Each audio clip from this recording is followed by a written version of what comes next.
Hello everyone, I've got a little kitchen fitting tip for you here. It's just specifically around lining up your units, your wall units or base units before you screw them together, just using a nice soft faced mallet and some clamps. Unfortunately, this job was absolute chaos, so I couldn't really record it as I normally would, which is just kind of do it and talk about it as I'm doing it. It was bonkers in the same room. It's quite a big room, like it's a family room with a kitchen up the corner. There was one guy chipping out the floor. There was another guy cutting laminate floor in the next room, and then there was a guy cutting tile. So it would have been absolutely hopeless to try and record it and record the audio as well. So what I'm going to do is just maybe play a bit of music, and I filmed it and show you what I'm doing, put some explanations in as I go. I will say that this is specifically on a melamine face chipboard, or the kind of standard kitchen carcasses. They've got a pretty hardy edge on them, so they will take a little bit of a tap. As I said, it's a rubber face mallet. You would have to be more careful if you were doing like maybe a painted in-frame kitchen, and that's the kind of thing really you'd have to use your own judgment.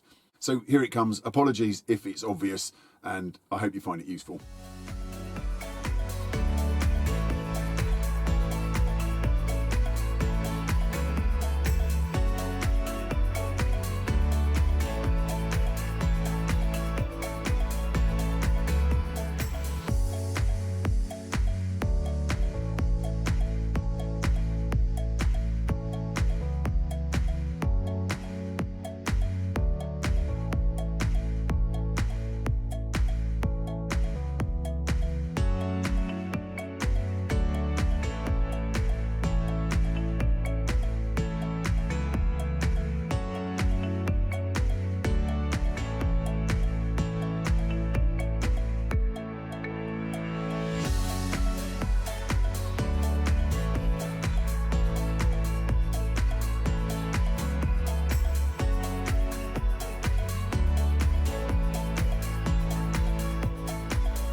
So there you go. I hope you were able to see what I was doing there, just using that soft face mallet there and my clamps. What it basically does is puts that sort of friction against the two cabinets, and just a tiny little tap with the mallet just stops it sort of, if you're trying to do it by hand, it can sort of move wildly. So it just means you can move it in tiny amounts and get it absolutely perfect. As I said, you have to be sensible. If you've got a soft faced cabinet or like an in-frame, you have to be very, very careful there. So yeah, excuse the lighting. I'm just in my van and it all got a bit dark. So I've got my sort of rechargeable work light up there. So I feel a bit like a moth buzzing around a flame. But I hope you found it interesting, and thanks for watching.